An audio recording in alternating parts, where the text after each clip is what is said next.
John Sloan for Newsome MMA speaking to James Webb, who will face Thomas Robertson at Cage Warriors 102 on London on March the 3rd for the Cage Warriors middleweight title. James, 2018 was an absolutely fantastic year for you.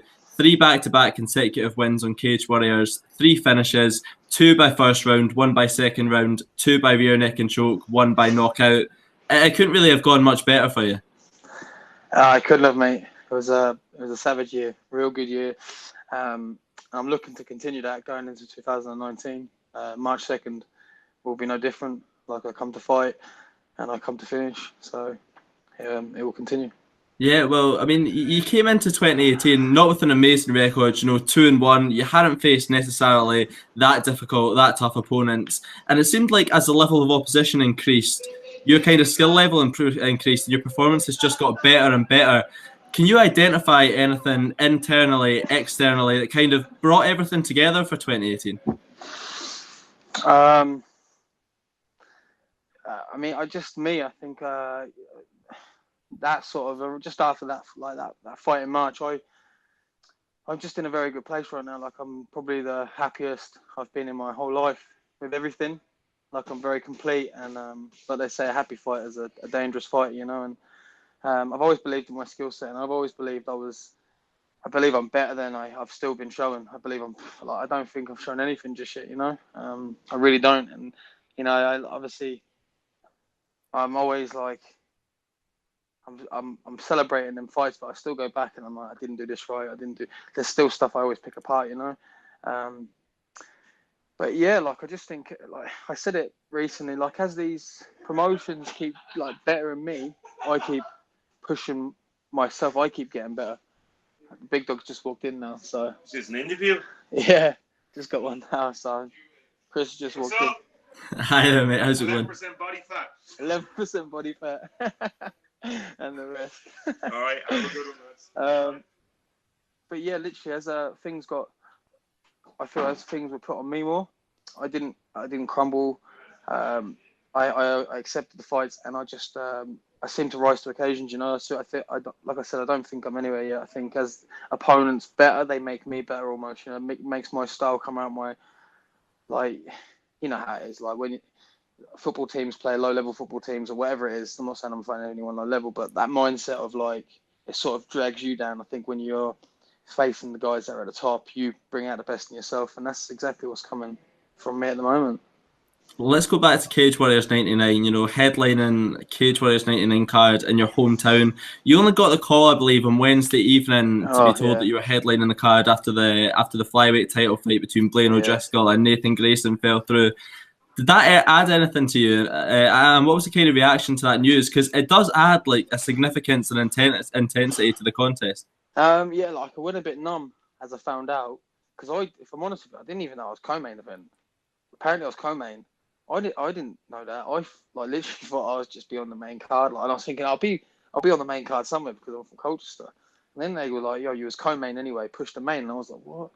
I didn't expect that. And I felt a little bit numb. And then I spoke to Chris, and he was like, "Listen, mate, just embrace it." Like, he said, like, from his experience, like, he didn't soak it up enough and didn't enjoy it enough. And I just sort of did that, like, I took it in my stride, and I said it a few times. I said it to my girlfriend. I said it to my family. It was written in the stars. Like, it was written in the stars that whole night, that performance, that everything come together. So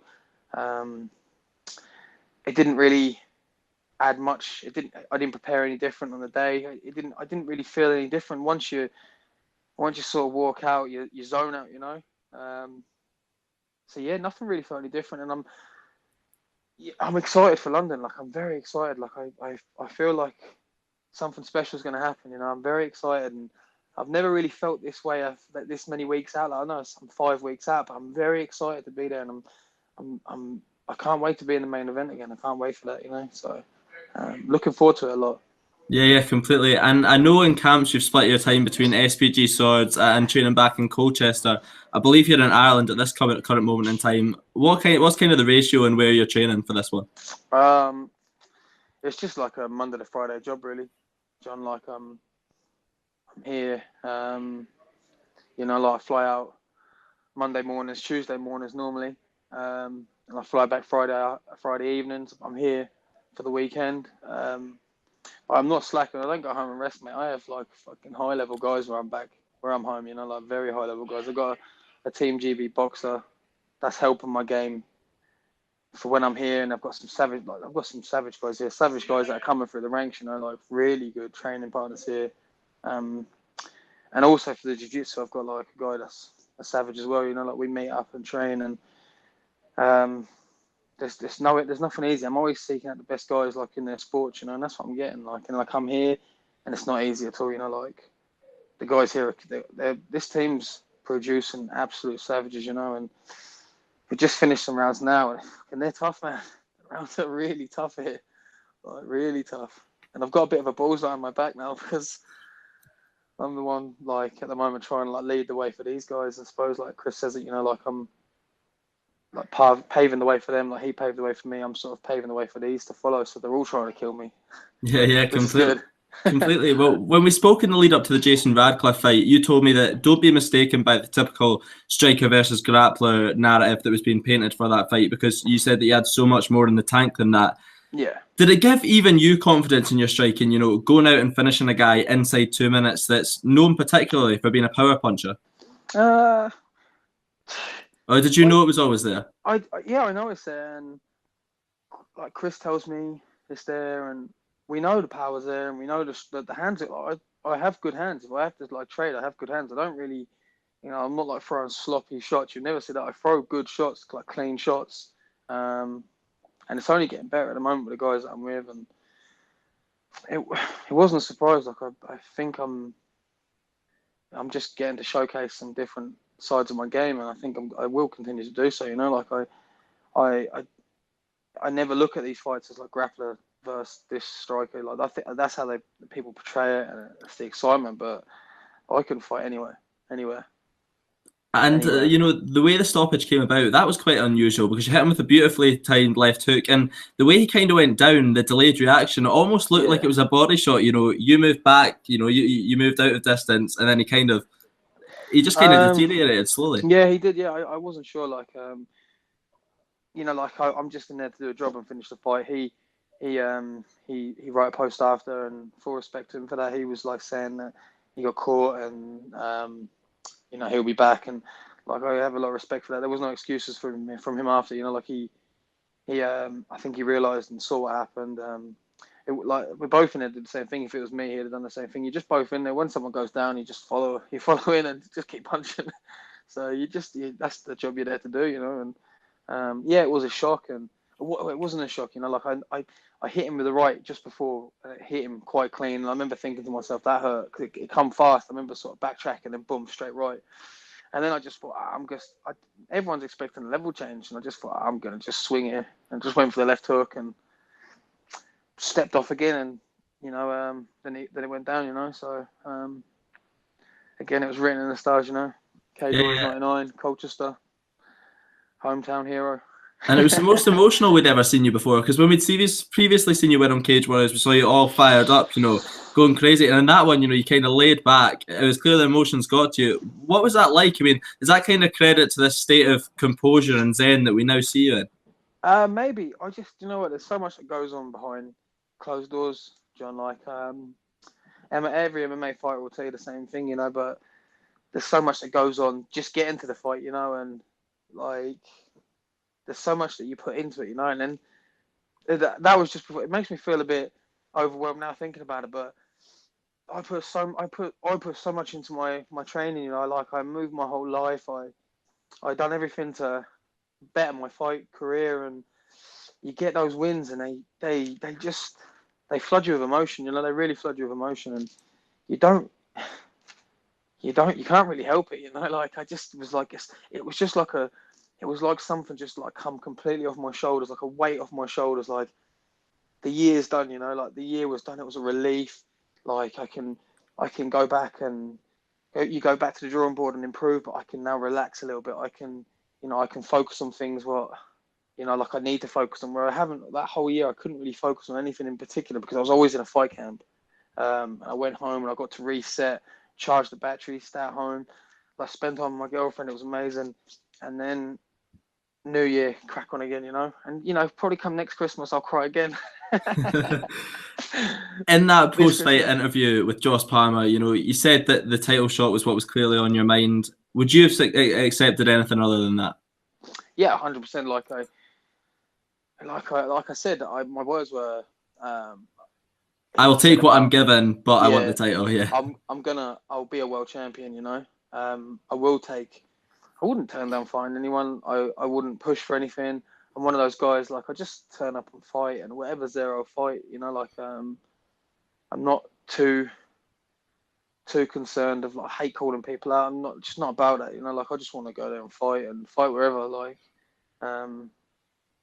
whatever's given, and obviously the title was on my mind, but that's something like I said to Chris years ago when he asked me, what's the plan? I said, I want to have a Cage Warriors title, and that's something we've both worked towards for the past, near 3 years now, and we've been pushing for that, and we're nearly there, and again, winning that fight, it would have been another thing on my mind, winning that fight last was something that, winning this fight, I felt put me in contention, I didn't know I was going to be given it next, but I felt I'd be put in contention for it, and I didn't say anything apart from that. Again, I never, there was no post from me saying I want to fight for the belt.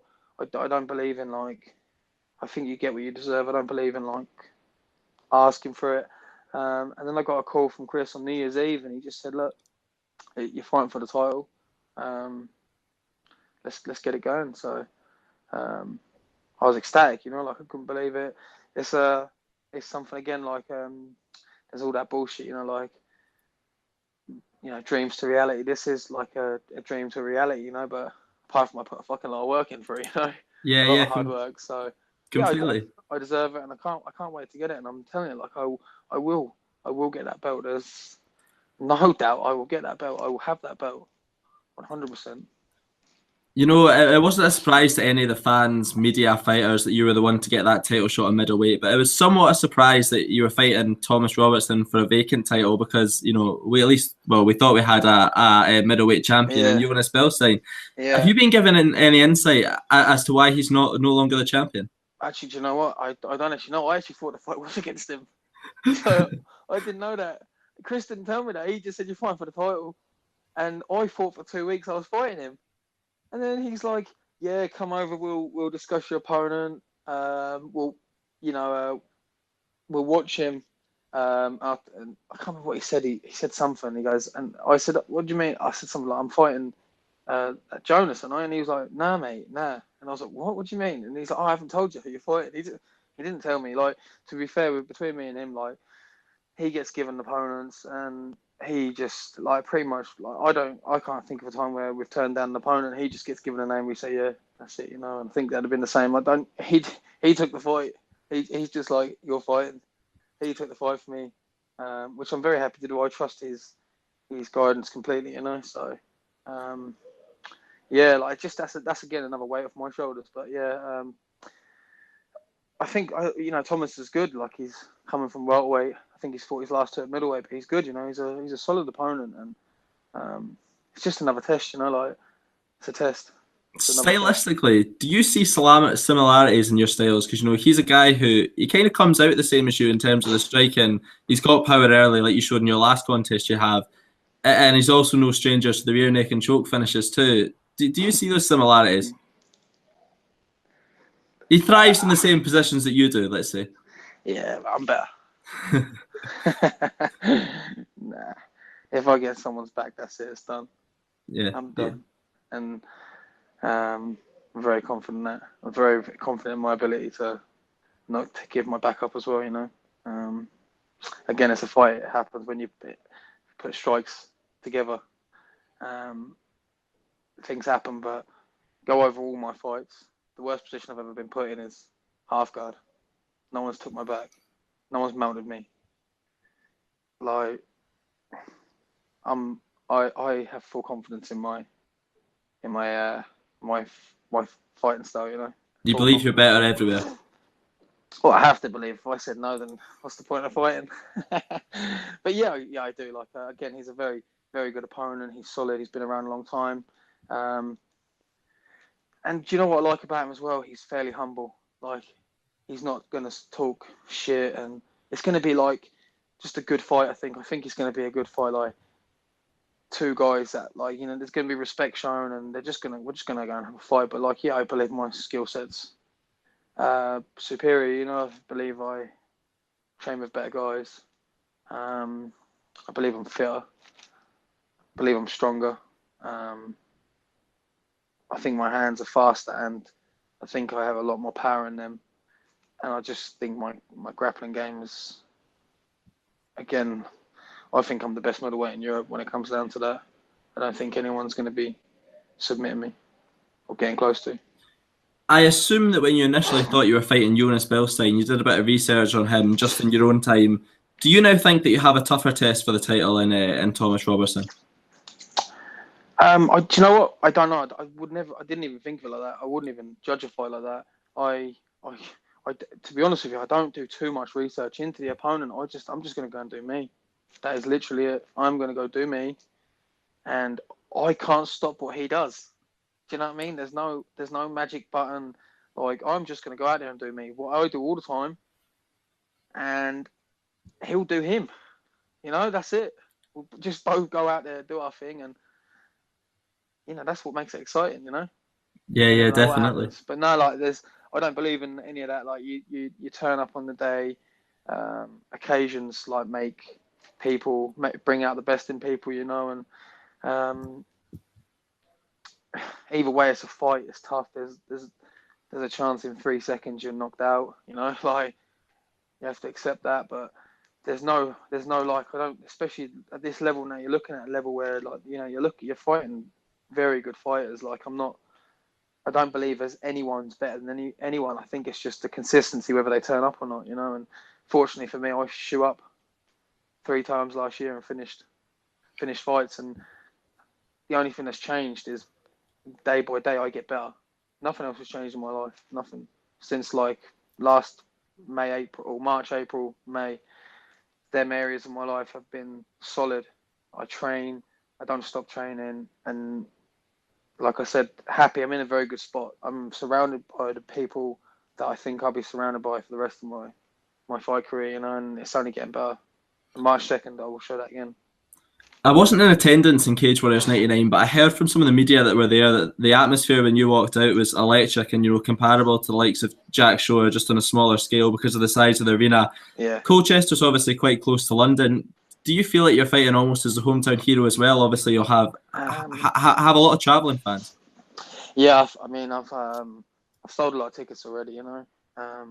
London's not that far, so all the people that were there in Colchester will be there in London. The Colchester venue, I don't know how many was in there. It was busy, and it was loud in there. It was very loud. I remember walking out, and I couldn't hear my walkout song. Like it was good in there. I don't know if on TV how it sounded. I don't know if they can like sound them down a bit and bring up the commentators and stuff, but yeah, like it was electric there. Do you know what I mean? It was fucking electric, and that energy gives you a little buzz as well. Like, and that's like once that door locks in there, like it's time to switch on. Like, and I zone out, don't hear that. The next time I do hear that is when I'm crying. But yeah, they'll be there. Don't you worry about that. They'll be there in attendance. They'll be one hell of a crowd. We've spoken about this privately. I know you probably don't want to look past this fight, but you do have an end goal with this whole kind of MMA thing, and that end goal is the UFC. We've talked about how 2018 was a breakout year for you. At the end of 2019, where does James Webb see himself? Living in the gym still. I mean, yeah, it's the goal it's the end goal, of course. I feel like I don't know where I'm at. But I don't feel like I'm a million miles away. I don't know what it is. Champions from Cage Warriors have won belts and signed. They've defended belts and signed. So, I'm not going to look to that too much just now. I'm going to focus on what's ahead, which is the belt. I really want that belt. And then after that, we'll just see what's there. But yeah, ultimately the UFC is where I see myself. I do see myself there. And I have a little vision board back home. Me and my partner do of all our little goals for the year, and Cage Warriors World Champion, March 2nd, 2019 is on it, and signing to the UFC is on it as well. So maybe quote me on that, come back at the end of the year and let's see. James, it's fantastic to speak to you. It's great to see you finally get this opportunity to fight for a world title, and thank you so much for your time. Thank you ever so much, John. Thank you, mate.